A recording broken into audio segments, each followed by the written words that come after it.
کچھ باتوں میں فَأَتَمَّهُنَّ ابراہیم علیہ السلام نے ان آزمائشوں کے اندر پوری کارکردگی پیش کی، ان امتحانات میں پورے اترے، ان آزمائشوں میں کامیاب ہوئے۔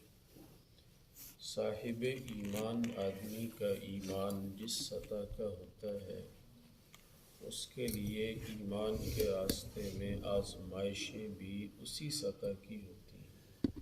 نبیوں کا ایمان بہت اعلیٰ درجے کا ہوا کرتا ہے، اس لیے دین حق کے راستے میں ان کی آزمائشیں بھی بڑے درجے کی ہوتی ہیں۔ ابراہیم علیہ السلام کو اللہ پاک نے مختلف مواقع میں مختلف امتحانات سے گزارا، اور ان امتحانات کو اللہ پاک نے خود بڑا امتحان قرار دیا۔ پہلے موقع پہ نمرود کی چیخا کے اندر جب ان کو گرایا گیا بتوں کو توڑنے کی پاداش میں، یہ بھی بہت بڑا امتحان تھا، اس میں کامیاب ہوئے۔ دوسرے موقع پہ اپنے آبائی وطن عراق کو چھوڑ کر شام و فلسطین کی طرف ہجرت کرنے کا حکم دیا گیا۔ اپنا گھر بار اچانک سے چھوڑنا بڑا مشکل ہوتا ہے، اس امتحان میں بھی کامیاب ہوئے۔ پھر اپنی بیوی حضرت اماں ہاجرہ کو اور اپنے بیٹے شیرخوار بچے حضرت اسماعیل علیہ السلام کو اللہ پاک نے ان دونوں کو ایسی ویران جگہ پہ چھوڑنے کا حکم دیا جہاں کسی خوراک اور پانی کا اور آبادی کا نظام ہی نہ ہو۔ تو بِوَادٍ غَيْرِ ذِي زَرْعٍ عِنْدَ بَيْتِكَ الْمُحَرَّمِ، بیت اللہ کے نزدیک ایک خشک جگہ پر جہاں کھانے پانی کا انتظام نہ تھا، وہاں اپنی بیوی اور اپنے چھوٹے بچے کو چھوڑا۔ جو بیٹا بڑھاپے کے اندر اولاد ملی تھی، بڑی محبوب تھی، اس امتحان میں بھی کامیاب ہوئے۔ اور پھر جب بیٹا چلنے پھرنے دوڑنے کے قابل ہوا تو اسی بیٹے کو ذبح کرنے کا حکم دے دیا گیا، پھر اس امتحان میں بھی کامیاب ہوئے۔ ابراہیم علیہ السلام کے امتحانات کو اللہ پاک نے قرآن پاک میں مختلف جگہوں پہ بیان فرمایا ہے۔ یہاں اس آیت مبارکہ میں اللہ تعالیٰ ان سارے امتحانات کا نتیجہ بیان فرما رہے ہیں۔ وَإِذِ ابْتَلَىٰ إِبْرَاهِيمَ رَبُّهُ بِكَلِمَاتٍ، جب بھی جس بات میں اللہ تعالیٰ نے ابراہیم علیہ السلام کو آزمایا، فَأَتَمَّهُنَّ، ان ساری باتوں کو حضرت ابراہیم نے پورا کر دکھایا۔ ان امتحانات میں پوری کامیابی انہوں نے حاصل کی۔ اس کا انعام کیا ملا؟ قال انی جاعلک للناس اماما، اللہ تعالیٰ نے فرمایا اے ابراہیم میں تجھ کو لوگوں کے لیے امام اور پیشوا بناؤں گا۔ تمہاری عزت، تمہارا احترام، تمہارا مقام لوگوں کے دلوں میں ہوگا، تمہارا بلند مرتبہ لوگوں کے دلوں کے اندر ہوگا۔ تو بھائیو، ایمان کے راستے کے اندر آنے والی ہر مشقت کا نتیجہ بعد میں عزت کی صورت میں نمودار ہوتا ہے۔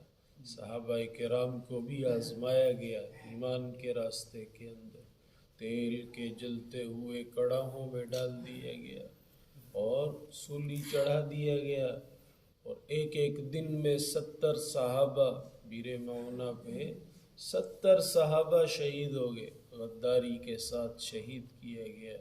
آپ صلی اللہ علیہ وسلم کے اصحاب پہ بڑی ہی قربانیاں، دہکتے ہوئے انگاروں پہ زندہ انسان کو لٹا دیا جائے اور اس کی کمر سے خون اور پیپ نکلے، اس خون اور پیپ سے وہ انگاروں کی آگ بجھے۔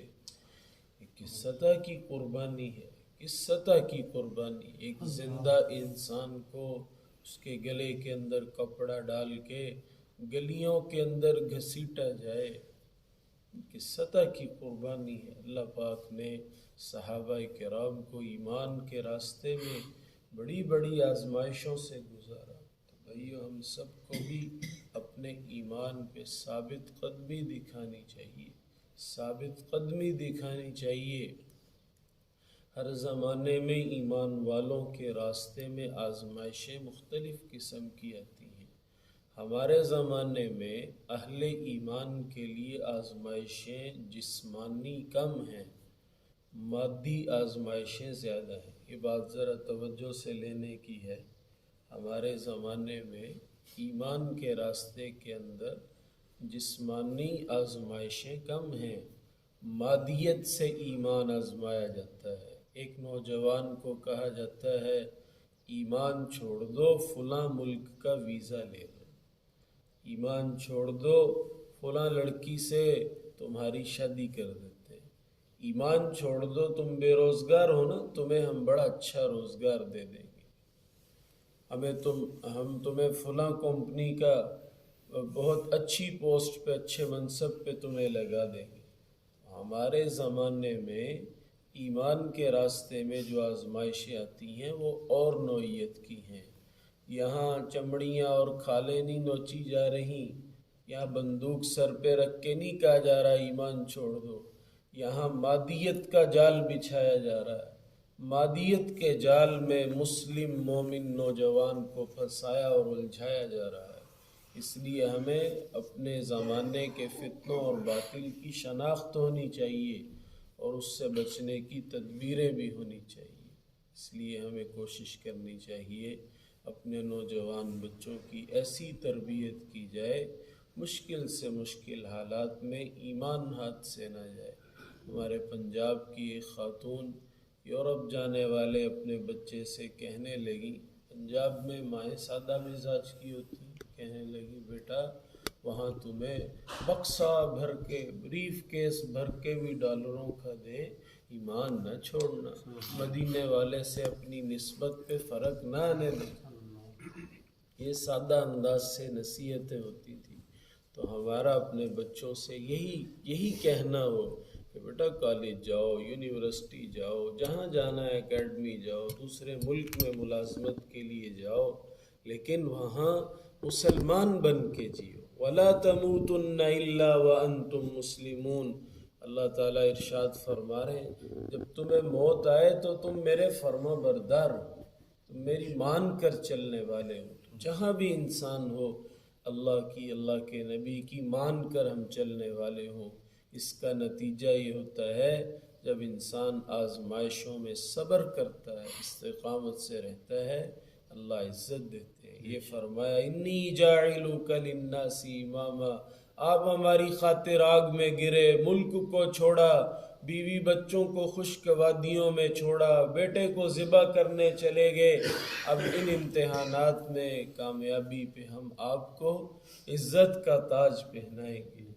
آپ صلی اللہ علیہ وسلم فرماتے تھے انا ثمرۃ دعوتی ابی ابراہیم، میں اپنے جد امجد حضرت ابراہیم کی دعاؤں کا نتیجہ ہوں۔ اللہ پاک نے کتنا بڑا ثمر دیا۔ نبوت کے سلسلے دو طرح سے چلے۔ ابراہیم علیہ السلام کے ایک بیٹے تھے حضرت اسماعیل، ایک بیٹے تھے حضرت اسحاق۔ حضرت اسحاق کے بیٹے تھے حضرت یعقوب جن کا دوسرا نام اسرائیل ہے، ان کے بیٹے تھے حضرت یوسف علیہ السلام۔ تو اس سلسلے سے نبوت کا سلسلہ زیادہ چلا آ رہا تھا۔ حضرت ابراہیم کے بیٹے اسحاق، ان کے بیٹے یعقوب، ان کے بیٹے یوسف، یہ چلتے چلتے آگے حضرت موسیٰ علیہ السلام کا سلسلہ آتا ہے۔ لیکن ان کے بعد والوں نے پھر اپنی جانوں پہ ظلم کیا، اپنی دینی شناخت کو کھو دیا، اللہ کے راستے سے بھٹک گئے، تو اللہ پاک نے پھر اس سلسلے میں نبوت کا سلسلہ بند کر دیا۔ حضور پاک صلی اللہ علیہ وسلم کو بھیجا حضرت اسماعیل علیہ السلام کی پشت سے، جو ابراہیم علیہ السلام کے دوسرے بیٹے ہیں۔ اس لیے ابراہیم علیہ السلام نے یہاں سوال کیا ہے قال ومن ذریتی، اے اللہ میری اولاد میں سے بھی آپ لوگوں کو امامت کا، نبوت کا، پیشوائی کا منصب دیں گے؟ تو اللہ پاک نے فرمایا ہاں، لیکن لا ینال عہد الظالمین، ظالموں کو ہمارا عہد نہیں پہنچے گا، یہ ہمارا انعام آپ کی ذریت میں سے جو ظالم ہوں گے ان کو نہیں ملے گا۔ جہاں ظلم شروع ہوگا وہاں نبوت کا سلسلہ بند ہو جائے گا، پھر ہم آپ کے دوسرے بیٹے اسماعیل علیہ السلام کی پشت سے پھر نبوت اور پیشوائی کا سلسلہ جاری فرمائیں گے۔ کافروں کو حضور سے ایک بہت بڑا عناد اور ضد یہ بھی تھی نا، یہودی کہتے تھے ہم بنی اسرائیلی ہیں، محمد صلی اللہ علیہ وسلم کو آخری نبی کو تو بنی اسرائیل میں سے مبعوث ہونا چاہیے، یہ تو بنی اسماعیل میں سے آئے ہیں۔ تو اللہ جل جلالہ نے ارشاد فرمایا کہ نبوت کا تعلق وراثت سے نہیں ہے، استعداد سے ہے، صلاحیت سے۔ یقینی نہیں ہوتا کہ نبی کا بیٹا بھی نبی ہو، عالم کا بیٹا بھی عالم ہو، ڈاکٹر کا بیٹا بھی ڈاکٹر ہو، یہ تو محنت کے سلسلے ہیں، جو محنت کرے گا اسے یہ چیزیں منتقل ہوتی ہیں، ایسا نہیں کہ نسب سے منتقل ہو، ایسی بات نہیں۔ تو اللہ پاک نے فرمایا ظالموں کو تو ہمارے یہ منصب، ہمارا یہ عہد نہیں پہنچتا۔ اسماعیل علیہ السلام کی ذریت سے ہم نے محمد الرسول اللہ صلی اللہ علیہ وسلم کو مبعوث فرمایا ہے۔ تو بھائیو، جو بھی راہ حق کے اندر قربانی کرتا ہے، ایمان پہ جمتا ہے، مصائب اور مشکلات کا سامنا کرتا ہے، اللہ پاک اسے اتنی ہی عزتوں کے ساتھ نوازتے ہیں۔ اللہ پاک ہم سب کو ایمان و اعمال کے راستے پہ ثابت قدمی نصیب فرمائے۔ اللہم انت السلام تبارکت ربنا وتعالیت یا ذا الجلال والإکرام، ربنا فاغفر لنا ذنوبنا وكفر عنا سيئاتنا وتوفنا مع الأبرار رب ارحمهما كما ربياني صغيرا، اللهم اجعل القرآن العظيم ربيع قلوبنا ونور بصارنا وجلاء أحزاننا، صلى الله تعالى على النبي الأمي الكريم وعلى آله وصحبه أجمعين، آمين۔